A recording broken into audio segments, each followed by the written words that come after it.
Chapter 1. The cruise ship suddenly malfunctioned, causing a loud crashing sound as the vessel shook violently. I immediately woke up, realizing I had been reborn. Waves crashed onto the deck, making it impossible to stand steadily. I fumbled for a life ring, only to find that all of them had been slashed open. How could this be? Then on the other side of the deck I heard Lily's voice. "Mia, I'm so scared. Come help me." Instinctively, I looked up and saw Alex stumbling towards her along the railing, tenderly holding her in his arms. The two clung to each other tightly, while the ship's hull began to crack, threatening to break apart at any moment. Following his memory, Alex quickly inflated a lifeboat, intending to take Lily aboard. But my best friend Ella blocked him. "Alex, how can you leave Mia here at a time like this? She's been pregnant for 2 months." I thought hearing this would make Alex hesitate, but instead, he frowned immediately. "Nonsense, how could I not know she's pregnant? You're just jealous of Lily and don't want her to leave. Without her, would you even be on this cruise enjoying the sea?" He looked at me with disgust, pulling Lily onto the lifeboat. "As for her, I'll come back for her." In my previous life, he said the same thing, but with the stormy sea, it took 3 hours drifting aimlessly before returning to shore. By the time he came back with a rescue team, Lily had already lost her strength. I would never believe him again. Ella watched them sit in the lifeboat, cursing under her breath before rushing to my side. We crouched by the deck's edge, clinging to the ropes, slowly moving towards the highest point. But with the rain and waves, a huge wave swept us into the sea. We clung to each other's hands, fearing the waves would separate us. The cruise ship disintegrated, and we barely found 2 large floating pieces of wood to cling to. Alex must be crazy, insisting on a sea trip in this weather with such low visibility. If it weren't for him, we wouldn't be in this mess. Ella was right, but she didn't know this sea trip was Lily's idea. Her family had an old cruise ship, and Alex had taken some courses on sailing. He decided, under the pretense of not wanting me to be jealous, to take us on a sea trip. If he hadn't been so focused on flirting with Lily, this wouldn't have happened. The freezing seawater soaked my feet, sending a sharp bone-chilling pain through my abdomen. I had been married to Alex for 2 years and planned to tell him about my pregnancy that evening. Unexpectedly, I might lose the baby. "Mia, are you okay? You have to hold on. Someone will come to rescue us," Ella said, gripping my hand tightly, trying to paddle closer. Even the buoyancy of the water couldn't stop her determination. Yes, someone would rescue us. In my previous life, Alex and I drifted aimlessly on the sea until a returning sightseeing boat rescued us. It would be the same this time. I looked at Ella, my voice firm. "Quick, listen to me, turn on the flashlight." Chapter 2. We both took out our phones and turned the flashlight to its maximum brightness. We encouraged each other, determined not to fall asleep. Falling asleep could mean never waking up again. In my previous life after Lily's death, Alex fell into depression for 2 months before suddenly recovering and treating me well.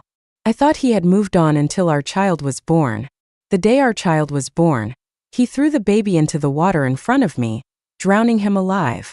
"Blame your mother for being deceitful, not me for being ruthless." Then he dragged my weakened body into the pool to drown me as well. I struggled and begged, but all I got was Alex's cold response. "The pain Lily endured in the sea was 1,000 times worse than yours. How dare you live a good life here? How dare you bear my child?" I would never forget that agony. The powerful resolve for revenge and hatred kept me going, constantly encouraging Ella with words. We waved the flashlight continually. Finally, we heard the horn of a ship. We were saved. The captain and passengers, hearing our story, were full of sympathy and anger. Suddenly, a sharp pain shot through my abdomen. They sped up, determined to get me to the hospital. Within 30 minutes, we were ashore. Alex and Lily were drying their clothes, smirking when they saw me. "You made it back yourself, so what's with the act? If we had listened to you, Lily would be in real danger." The captain urged him to take me to the hospital, as I had already lost a lot of blood on the ship. Though the bleeding had stopped, the damage to my body was significant. "Enough, Mia, stop pretending. What's the point? Lily caught a cold. She has a performance tomorrow. You're being unreasonable." He stared at me, his eyes cold and detached. I felt like I was sinking into the sea, my heart turning cold. The man I shared a bed with looked at me as if I were trash. The pain in my abdomen was unbearable, making me shake and unable to stand. Lily glanced at me, pitifully tugging Alex's sleeve, saying, "I know everyone dislikes me. It's okay. Why don't you take care of Mia? Even though I have a cold, I can manage." She was pretending to be weak, putting all the blame on me. Alex glared at me, his voice cold and indifferent. "Stop pretending. It's just seawater. Is it that bad? I know you. You always exaggerate things to get my attention." In my previous life, he said the same thing in the hospital. I thought I had misheard and didn't press further. But time had already given me the answer. I looked at him coldly, as if seeing a stranger.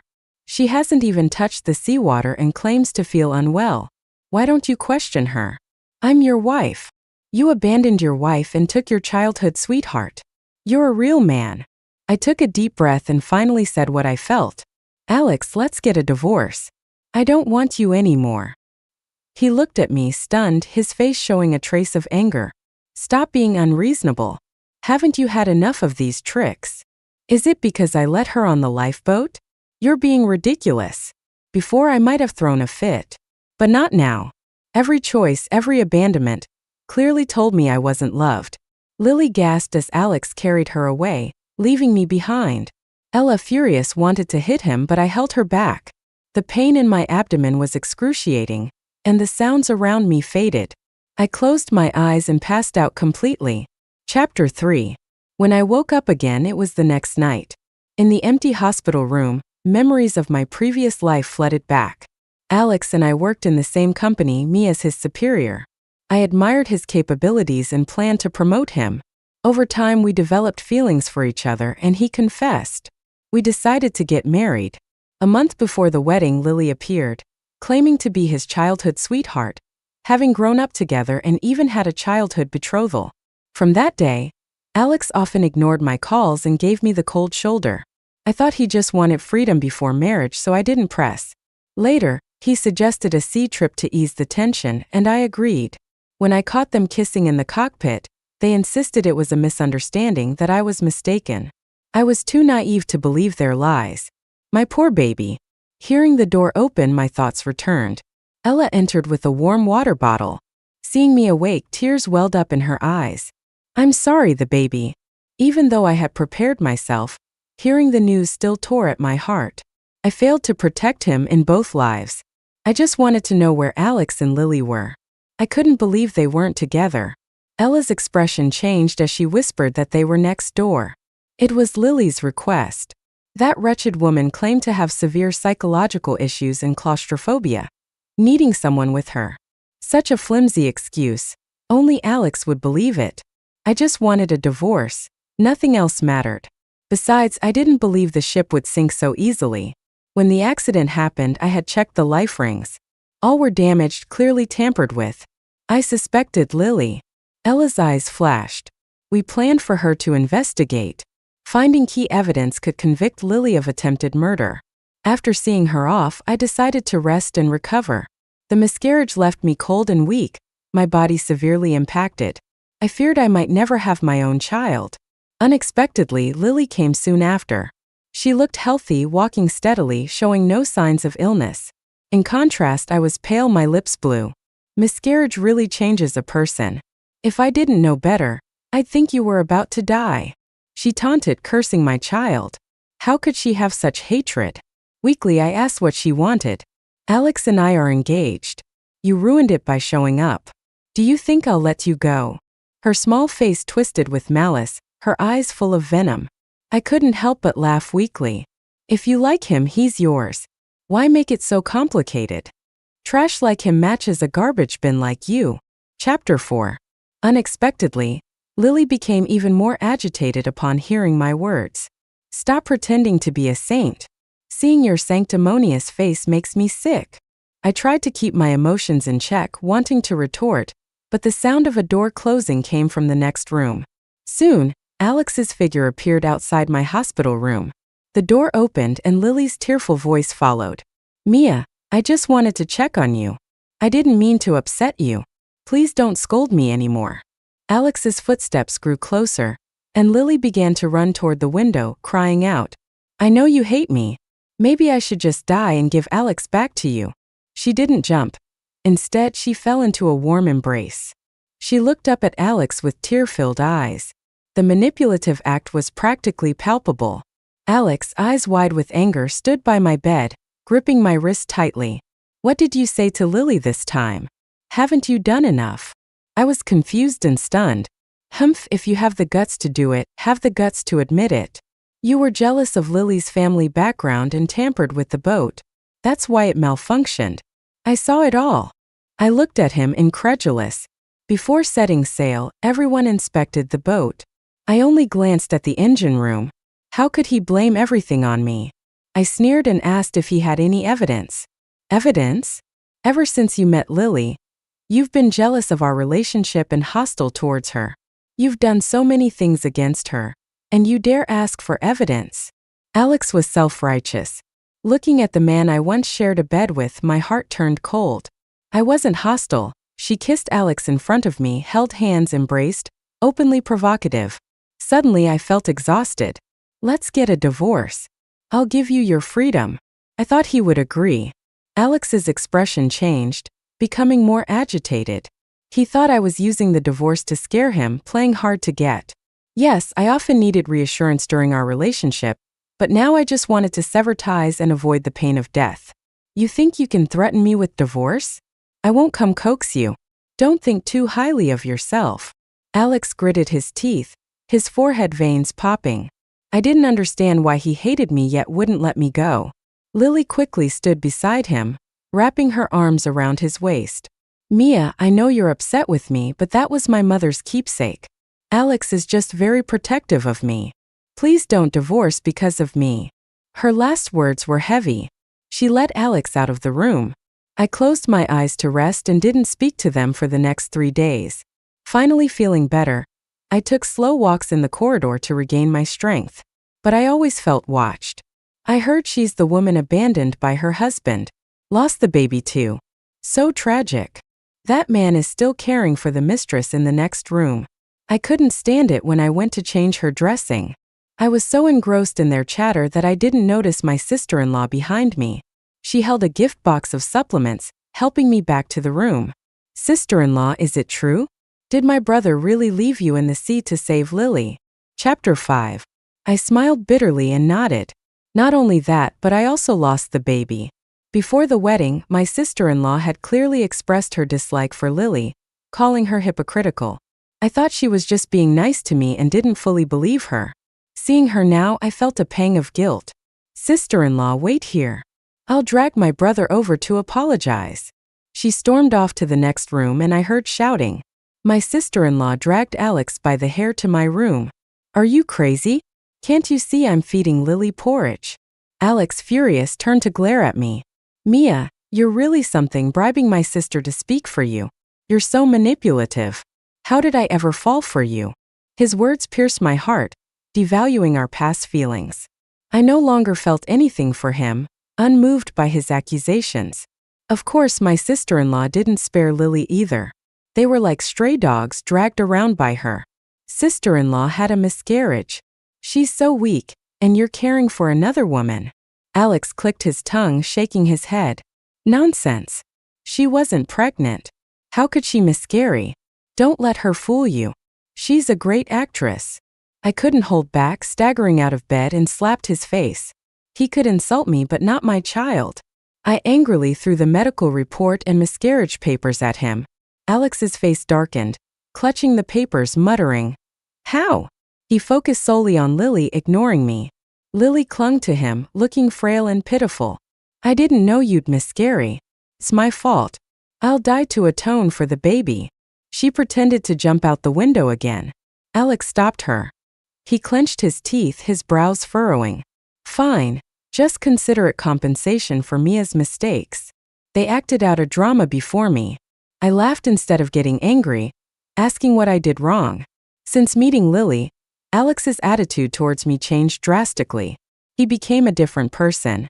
I didn't understand what I did wrong. Lily tried to stop him, looking guilty. "Fine, keep pretending. If you hadn't taken Lily to that abandoned building and had her assaulted, she wouldn't fear enclosed spaces or tremble at your sight. You trampled her dignity. His words confused me. When did I ever hurt her? Lily, voice trembling, hid behind Alex like a frightened deer. You probably don't remember. In college, I accidentally bumped into you, and you dragged me to that building. She started crying. I suddenly remembered a junior bumping into me in my second year. She didn't apologize but insulted me. So that rude girl was you. Alex thought I admitted it, immediately accusing me. I impatiently interrupted him. I just said I remember her. Did I say I took her to that building? Are you blind and deaf? The assault case was notorious. But I didn't do it. Chapter 6. I asked a junior to retrieve the campus network link and logged into my account to find the old thread. The top post had a photo of Lin Xiaoyu passed out outside a bar, being picked up by 4 men. Shen Qing couldn't believe it, enlarging the photo repeatedly. You passed out drunk outside a bar, taken by men to that building. Your parents made a scene at school, forcing them to expel all 5 of you. Lying has limits. Don't pin this on me. Lin Xiaoyu turned pale. She never expected me to have the photos. She stood there, stunned. Shen Qing, hands trembling, demanded an explanation. I forgot. Maybe Su Ran wasn't involved. Shen Qing, you have to believe me. She continued her pitiful act. But the truth was undeniable. Bang! The door burst open as Tang Yi and the police entered. Ms. Lin Xiaoyu, you're under suspicion of attempted murder. Come with us. Everyone was stunned. Tang Yi handed me her phone, filled with evidence against Lin Xiaoyu. You're making baseless accusations. The boat sank. What does it have to do with me? She was sure no one would retrieve the boat, so she acted recklessly, ignoring the cameras. But she overlooked something. After Tang Yi and I were rescued, we returned to the wreck to retrieve 2 life rings. On the vast sea, only the cockpit remained afloat. The old captain saved the surveillance footage from the cockpit. Lin Xiaoyu turned pale, reaching for the phone. Tang Yi stopped her. The footage showed me passing the life rings, heading to the cockpit to join Shen Qing. He jumped up, exclaiming, "See? I told you it was Su Ran's doing, not Xiaoyu's." I looked at him like he was an idiot. He didn't even wait for the truth before defending himself. Pathetic. The camera zoomed in on Lin Xiaoyu slashing the life rings with a razor blade. She threw the blade into the sea. Shen Qing stood speechless, staring at the screen. This was just the beginning. She went to the cockpit, embracing Shen Qing, kissing him passionately, ignoring the boat's course. Lin Xiaoyu accidentally hit the controls, changing the boat's direction. Bang! A collision followed and Shen Qing rushed to fix it while Lin Xiaoyu ran to the deck. This led to the scene I encountered upon my rebirth. You two are really inseparable, like star-crossed lovers. Lin Xiaoyu tried to flee but Shen Qing grabbed her. You lied to me. You not only bullied Su Ran but also caused the boat's accident. Why did you slash the life rings? You killed my child. He was furious, his face red with shame. They argued, separated by the police. So what if I lied? You were willing to be deceived. Why believe me? Don't blame me for the child. You didn't let her on the lifeboat. Shen Qing hesitated, then bowed his head in defeat. She was right. Even if she lied and slashed the life rings, it was Shen Qing's choice to abandon me and save her. Chapter 7. I hired a professional lawyer to handle the lawsuit against Lin Xiaoyu. As for Shen Qing, his negligence wasn't enough to charge him with a crime. I'm sorry, Su Ran. I still love you. I always have. Lin Xiaoyu, always pampered by Shen Qing, couldn't accept this. No way. You said I was better than her in every way and wanted to marry me. Lin Xiaoyu shouted at me, finally dropping her pretense. Su Ran, how could you marry him and have his child? You were just an obstacle in our love. Each word made Shen Qing avoid my gaze. She was finally taken away by the police. Her curses echoed in the hospital corridor. Shen Qing, face red, grasped my hand, begging for forgiveness. Wife, I'm sorry. She deceived me. It's all her fault. Please give me another chance. I coldly shook him off. That day I nearly died. Do you know what it felt like to lose our child? Shen Qing, crying and gasping, knelt and slapped himself. No matter what he did, I was unmoved. I would never have anything to do with him again. Lin Xiaoyu is gone. You should go too. Tang Yi and my sister-in-law teamed up to push him out. I didn't know what to say to my sister-in-law. She didn't scold or persuade me, just patted my hand comfortingly. As a woman, I support you. Even if you divorce, I'm on your side. Warmth filled my heart. I smiled gratefully. Finally, I was free of Shunqing. Considering all charges, Lin Xiaoyu was detained in order to pay me 2,000 yuan in damages. Shunqing and I divorced, splitting our assets. I felt nothing about the result. When we married, he was a poor man. I valued him, not his money. Now I saw he wasn't worth it either. As I returned to my parents' house with my luggage, Shunqing followed. He held my ultrasound report and the pregnancy test from the trash, tears streaming down his face. I was wrong. Blame me, hit me, do whatever you want. Just give me another chance. He blocked my path, demanding an explanation. Or a fresh start. I calmly asked if he would have believed Lin Xiaoyu and hated me forever without the footage. Shunqing fell silent. After a long pause, he finally spoke. Last night, I dreamed I saved you in that accident. We married and had a child. But as soon as the baby was born, I drowned it and pushed you into the pool. Shunqing clutched his head, his face contorted in pain. Your cries for help were so real. Su Ran, I wronged you twice, both in reality and in dreams. His eyes were bloodshot, filled with despair. I felt a strange satisfaction, a smile forming.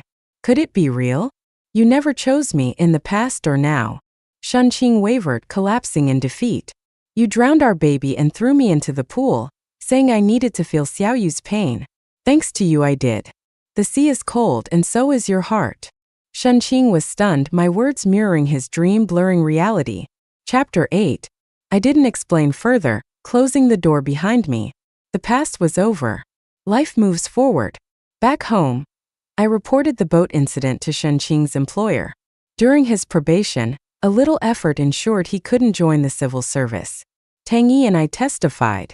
The police investigation confirmed the incident, canceling Shunqing's exam results, barring him from formal employment. He owed me that much. My sister-in-law informed me Shunqing was depressed, drinking and smoking daily, unable to distinguish reality from dreams, asking if I could help him. A troubled mind needs its own cure. I couldn't help, so let him suffer. After recovering, I decided to start a flower shop with Tang Yi. I used to worry about losses and the market, but surviving death made me value time, pursuing my dreams. With a second chance, I wanted no regrets. As a friend, she supported me wholeheartedly. The business grew and our workdays extended. As we prepared to close, a final customer arrived. A skinny woman with dark circles exuding malice. It was Lin Xiaoyu, released from jail. Su Ran. You open a flower shop while I rot in jail. Tang Yi went to get food, leaving me alone. I eyed the pruning shears, planning my escape. You brought this on yourself. Why blame me? Lin Xiaoyu's eyes narrowed, suddenly laughing. I hated you since college. Didn't think you'd still be so disgusting. I recalled her grudge against me. What had I done to her? At the school festival, you took my spot. If not for you, I'd have been center stage. The school hunk would have confessed to me, not you. Who do you think you are, disgusting me repeatedly? I gaped. So that was it. She lost the spot for poor performance, and the dance teacher gave it to me. Who knew she'd hold a grudge for so long? I swallowed nervously. She had a knife. I retreated with the shears. I've been to jail. Nothing to fear. Taking you down is worth it. Not good. Lin Xiaoyu charged with the knife, aiming for my arm. Chapter 9. Her face twisted in rage, drawing closer. My heart pounded, cold sweat beating. Suddenly, a figure leaped from behind, tackling her. Shunqing wrestled the knife barehanded, oblivious to his bleeding hands. He used all his strength to pin Lin Xiaoyu, immobilizing her. They fought fiercely, neither yielding. Tang Yi returned, calling the police and kicking the knife away. What are you doing here? I haven't settled accounts, and you come to me. Lin Xiaoyu cursed, headbutting Shunqing in fury. You blamed me for everything, hiding. You're despicable. Former lovers turned enemies, they cursed each other. But Shunqing never let go. The police sirens grew louder. Lin Xiaoyu's eyes glinted coldly. She reached behind her waist, smirking maliciously. Don't blame me. A blade flashed, stabbing Shunqing's chest, blood soaking their clothes. Shunqing collapsed, trembling, blood gushing from his mouth. You had another knife. Shunqing, tearful, gritted his teeth, pulled out the blade, and slit Lin Xiaoyu's throat. Shunqing, you so cruel. She clutched her throat, blood spurting. Tang Yi and I were paralyzed with fear. Her eyes rolled, staring at me, mumbling incoherently. Shunqing smiled faintly, collapsing against the wall. I rushed to hold him. He was hurt, saving me. I couldn't ignore him. The police arrived, medics on the way. If he held on, he might survive. But Shunqing shook his head, dazedly looking at me. Finally, I saved you. He struggled to breathe, blood gurgling, using his last strength. I'm sorry, Suran. If I had another chance, I wouldn't choose her again. Shunqing's eyes were filled with deep emotion, a faint smile on his lips as he closed his eyes. He stopped breathing.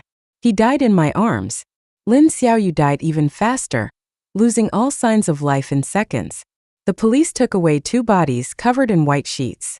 The flower shop reeked of blood. Tang Yi and I exchanged looks, nauseous, abandoning our meal.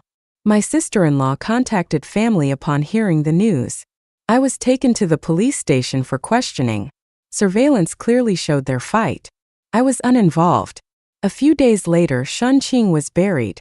My sister-in-law gave me a phone containing his will.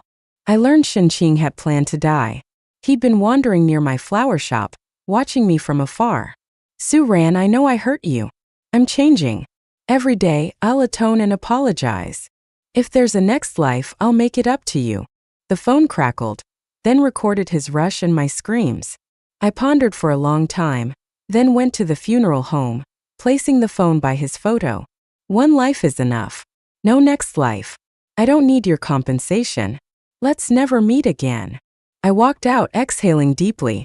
Forget the next life compensation. I'll live well now, praying to all gods on the path of reincarnation, never to meet these 2 again. They're locked in fate. I'll live happily alone.